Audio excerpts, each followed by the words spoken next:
Hello दोस्तों, मैं कन्हैया एक बारी फिर से स्वागत करता हूं आप सभी का आपके अपने यूट्यूब चैनल इंग्लिश ज्ञान पे, जहां पे आपको स्कूल, कॉलेजेस एंड स्टडी से जुड़ी टिप्स एंड अपडेट्स मिलती रहती हैं। तो दोस्तों, जैसा कि कल हमने एक ऑडियंस पोल डाला था कि जो डीयू बीएड की प्रिपरेशन हमें स्टार्ट करनी है, तो उसमें हमें सबसे पहले सब्जेक्ट कौन सा स्टार्ट करना चाहिए। तो उसमें साइंस था, ज्योग्राफी था, पॉलिटी था और हिस्ट्री था। तो उसमें से सबसे ज़्यादा जो बच्चों ने सेलेक्ट करा है वो साइंस सब्जेक्ट सेलेक्ट करा है कि साइंस की प्रिपरेशन पहले स्टार्ट की जाए। तो आज हम नाइन्थ क्लास का जो फर्स्ट चैप्टर है साइंस का, उसका जो ओवरऑल चैप्टर का व्यू होता है उसको डिस्कस करेंगे।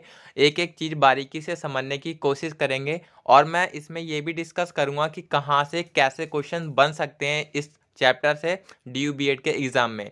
प्लस अगर आप जामिया बीएड भी देना चाह रहे हैं तो भी यहाँ से आपको कई फैक्ट देखने को मिल जाएंगे जो कि जामिया बीएड में भी पूछे जाते हैं। इवन मैं ऐसे फैक्ट भी आपको दिखाऊंगा जो कि पूछे गए हैं ऑलरेडी। ठीक है, तो ये आज से पहली प्रिपरेशन की वीडियो होगी जो कि साइंस की होगी। इसके बाद फिर नेक्स्ट वीडियो हम लाएंगे इसी तरह की जो जिसमें हम अदर सब्जेक्ट पे बात करेंगे, या फिर नाइन्थ क्लास की जो एनसीईआरटी की बायोलॉजी है पहले वो सारे चैप्टर खत्म कर लेंगे, या फिर सीरियल वाइज जो होगा जैसे बनता चले जाएगा हम वैसे ही डिस्कस करते चले जाएंगे। तो चलिए आज पहले ये चैप्टर डिस्कस कर लेते हैं, ओवरव्यू समझ लेते हैं कि इस चैप्टर में क्या है, क्या क्या चीज़ें हमें पढ़नी है और किस तरह से पढ़नी है, जो कि हमारे ड्यू बीएड का क्वेश्चन आते हैं उसमें किस प्रकार से चीज़ें भी पूछी जाती हैं। ठीक है, और इससे पहले अगर आप चैनल पर नए हैं तो चैनल को सब्सक्राइब कर लीजिए और हमारे साथ जुड़ जाइए, क्योंकि यहाँ पे आपको दिल्ली यूनिवर्सिटी से आने वाली प्रत्येक इन्फॉर्मेशन के साथ साथ DU BEd plus Jamia BEd की इंट्रेंस की प्रिपरेशन से रिलेटेड वीडियो भी देखने को मिलती रहती है। तो चलिए फाइनली वीडियो को स्टार्ट करते हैं। तो देखिए, जो फर्स्ट चैप्टर है हमारे आसपास के पदार्थ, तो इसमें हम मेनली डिस्कस करेंगे पदार्थों के ऊपर। जो तो देखिए, जो पदार्थ होता है वो कोई भी वस्तु का एक कण हो सकता है, वो किसी भी अवस्था का हो सकता है, ठोस, द्रव, गैस, किसी भी अवस्था में हो सकता है। और अगर इसकी विशेषताओं की बात करें कि ठोस, द्रव, गैस में क्या क्या विशेषताएं होती है किसी पदार्थ की, तो देखिए, जो ठोस होता है उसका एक निश्चित आकार होता है, निश्चित आयतन होता है, यानी कि उसका एक निश्चित वेट होता है, उसमें बहाव नहीं होता। जो उसके कण होते हैं, जिन कणों से मिलकर वो ठोस पदार्थ बना होता है, उसमें बहाव नहीं होता है किसी प्रकार का। और जो इसके कण होते हैं ठोस पदार्थ में वो काफ़ी पास पास होते हैं, जिसकी वजह से उसका एक आयतन बन पाता है, उसका एक निश्चित ठोस आकार बन पाता है। और यही विशेषताएं होती हैं ठोस की।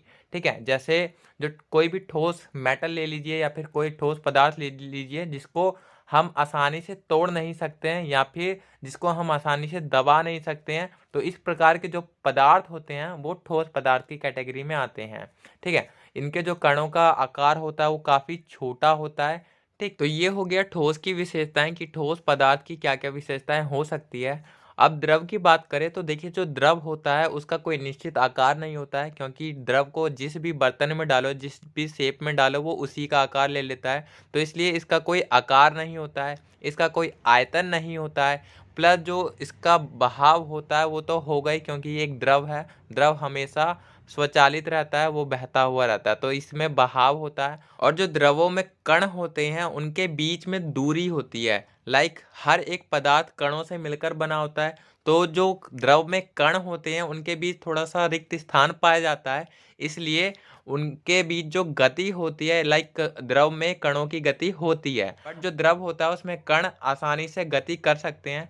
और इसलिए जो इनका संपीड़न होता है वो थोड़ा सा कम होता है। जिसमें ज़्यादा गति करने का स्थान होगा, जिनके कण ज़्यादा दूर दूर होंगे, तो उनमें सबसे ज़्यादा संपीड़न होगा। जैसे अभी गैस की बात करें तो गैस का भी कोई निश्चित आकार नहीं होता है, निश्चित आयतन नहीं होता है, इसमें भी बहाव होता है और जो कणों के बीच स्थान होता है वो ज़्यादा होता है। ठीक है, क्योंकि जो इसके कण हैं वो आसानी से मूव कर सकते हैं एक जगह से दूसरी जगह, इसलिए इनके कणों का बीच का जो स्थान होता है वो ज़्यादा होता है। और इसमें कणों के बीच स्थान ज़्यादा है तो जाहिर सी बात है इसका जो संपीड़न होगा वो ज़्यादा होगा। ठीक है, तो इस तरह से जो पदार्थ होता है उसकी ये तीन अवस्थाएं होती है और तीनों अवस्थाएं की ये भी विशेषताएं होती है। तो क्वेश्चन यहाँ से ऐसे बन सकता है, डीयू बीएड में बात करें तो कोई भी एक वस्तु दे देगा और उस वस्तु की फिर ये इनमें से कोई दो विशेषताएं दे देगा और उसमें से फिर आपसे पूछा जाएगा कि क्या ये विशेषताएं सही है या नहीं है, या फिर ये जो विशेषताएं दी गई हैं इसमें से कौन कौन सी विशेषताएं इस वस्तु के लिए सुटेबल बैठती हैं। तो उसमें से फिर आपको ऑप्शन चुनने पड़ेंगे कि अगर द्रव वस्तु है तो द्रव वस्तु की क्या क्या विशेषताएं हो सकती हैं। अगर कोई क्वेश्चन पुट अप हो जाता है कि कोई एक कोल्ड ड्रिंक रखी हुई है तो उसकी क्या क्या विशेषताएं होंगी, तो उनके कणों का स्थान कैसा होगा, उनका संपीड़न कैसा होगा, क्या उसका निश्चित आयतन होगा या नहीं होगा। तो इस तरह से फिर वहाँ पे कन्फ्यूजन क्रिएट की जाएगी कि जो कणों का आकार होगा, कणों का स्थान होगा, वो गति करेंगे या नहीं करेंगे। तो ये वहाँ पे कन्फ्यूजन क्रिएट की जा सकती है एज अ क्वेश्चन। तो इसलिए अगर आपको ये पता रहेगा कि द्रव के कणों के बीच जो स्थान होता है वो होता है और उनमें कणों के जो कण होते हैं वो गति करते हैं, तो इस तरह से आप वहाँ पे क्वेश्चन को आराम से अटेम्प्ट कर पाएंगे अगर कोई भी क्वेश्चन ठोस, द्रव, गैस की कैटेगरी से आता है या पदार्थ की अवस्थाओं से आता है। ठीक है। बाकी पदार्थ के कणों के अगर भौतिक गुणों को देखें तो भौतिक गुणों में हमेशा आपको क्या याद रखना है कि पदार्थ के जो कण होते हैं वो निरंतर गति करते रहते हैं और जो पदार्थ के कण होंगे वो सबसे कम गति किस में करेंगे, तो ठोस में करेंगे, क्योंकि इनके जो कण होते हैं वो बहुत पास पास होते हैं, इसलिए इनका एक ठोस आकार हो पाता है, एक ठोस निश्चित आयतन हो पाता है।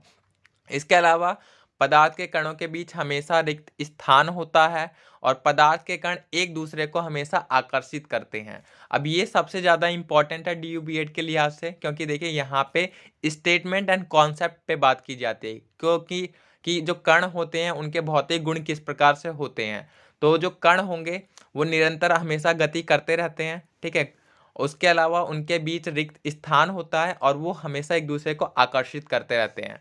जैसे कि आपके जो बाल होते हैं, लाइक बाल अगर आप गीले करके आ रहे हैं तो जो पानी के कण होते हैं वो हमेशा आपस में एक दूसरे को आकर्षित करते हैं। तो इसलिए जो आपके बाल होते हैं ना, जब आप पानी से धो लेते हैं तो वो जो कण आपस में आकर्षित करते हैं एक दूसरे को, इसलिए आपके बाल चिपक जाते हैं।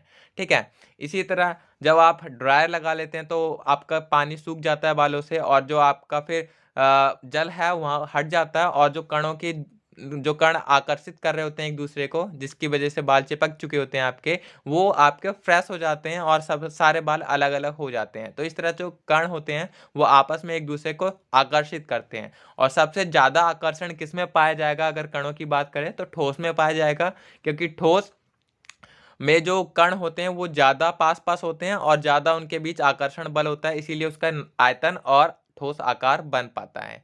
ठीक है। तो ये आपको विशेषताएं याद रखनी पड़ेगी। इसके अलावा फिर अगर पदार्थ में परिवर्तन देखा जाए तो परिवर्तन पदार्थ में कब आएगा, या तो उसके तापमान में परिवर्तन किया जाए या फिर दाब में परिवर्तन किया जाए। देखिए अगर किसी पदार्थ को हम दबाते हैं तो उसके आकार में परिवर्तन हो जाएगा। ठीक है। इसके अलावा अगर किसी पदार्थ को गर्म करते हैं या फिर किसी अलग टेम्परेचर में लाते हैं तो भी उसके आकार में, रंग में, रूप में परिवर्तन आ जाएगा। जैसे अगर हम यहाँ पे तापमान में परिवर्तन की बात करें तो तापमान बढ़ाने पर कोई भी वस्तु क्या होगी, पिघलने लगेगी या गलने लगेगी। ठीक है। या फिर ठोस का द्रव में बदल जाएगा, जिसे हम गलनांक कहते हैं। और अगर यहीं पे क्वेश्चन पुट अप हो जाए कि बर्फ का गलनांक कितना होता है या फिर पानी का क्वथनांक कितना होता है, तो इस तरह से क्वेश्चन पूछे जा सकते हैं। और जैसे यहाँ पे यह उद्रपातन आप देख रहे हैं, ये क्वेश्चन अभी फिलहाल ही में जो जामिया बीएड हुआ था 2021 में, उसमें आया था क्वेश्चन कि जो कपूर होता है, कपूर सीधा ठोस अवस्था से हवा बन जाता है। ठीक है। एकदम गैस अवस्था में परिवर्तित हो जाता है। तो इस पूरी प्रक्रिया को क्या कहते हैं, तो वहां पे आया था सब्लिमेशन। सब्लिमेशन कहते हैं।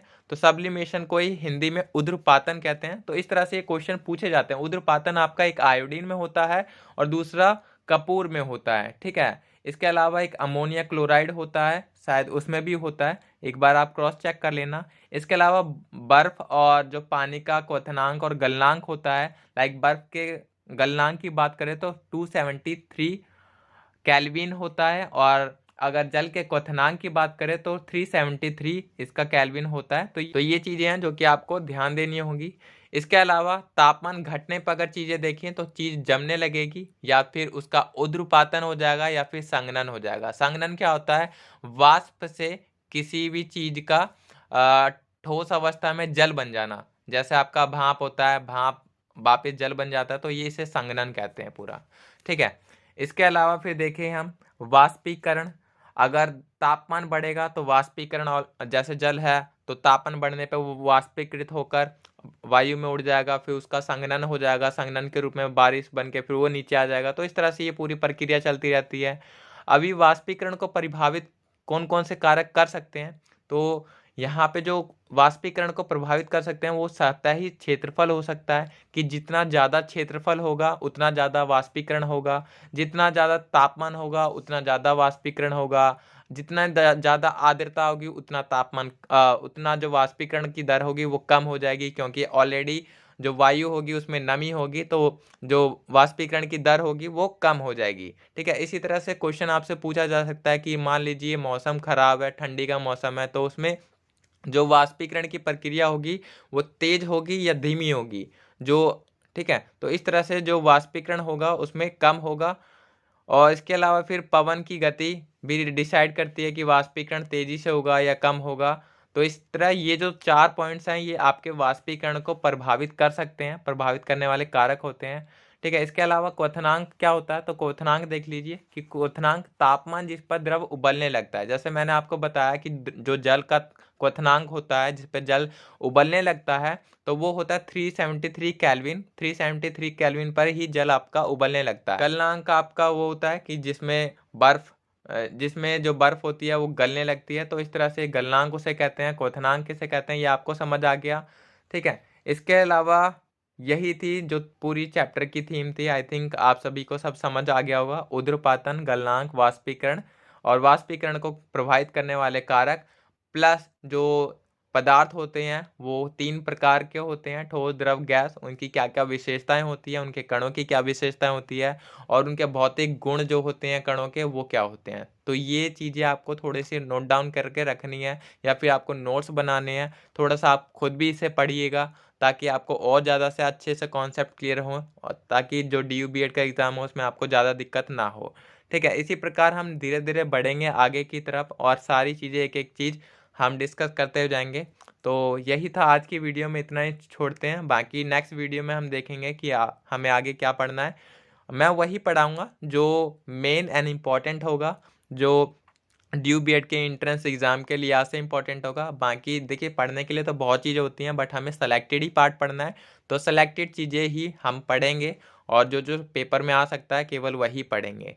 तो ये आपको अभी कॉन्सेप्ट थोड़ा क्लियर करना था पदार्थ के ऊपर लेकर। तो आई होप सभी का कॉन्सेप्ट क्लियर होगा कि पदार्थ के जो कण होते हैं उन वो गति किस प्रकार से करते हैं, किन के बीच कितना स्थान होता है, एंड उनके जो कण होते हैं उनके भौतिक गुणधर्म क्या क्या होते हैं। तो जो क्वेश्चंस आते हैं वो डायरेक्टली ऐसे नहीं पूछे जाएंगे कि कणों की क्या विशेषताएं होती हैं। वहाँ पे कोई वस्तु रख दी जाएगी, कोई पदार्थ रख दिया जाएगा, उसके बेस पर, उसके बिहाव पर फिर क्वेश्चन बनाया जाता है कि अब बताइए कि इसके कण किस प्रकार से गति करेंगे।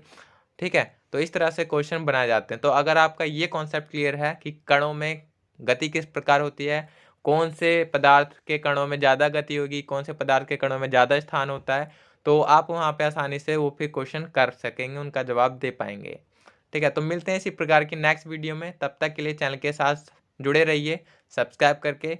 बाकी thank you so much for watching this video. Bye bye, good night.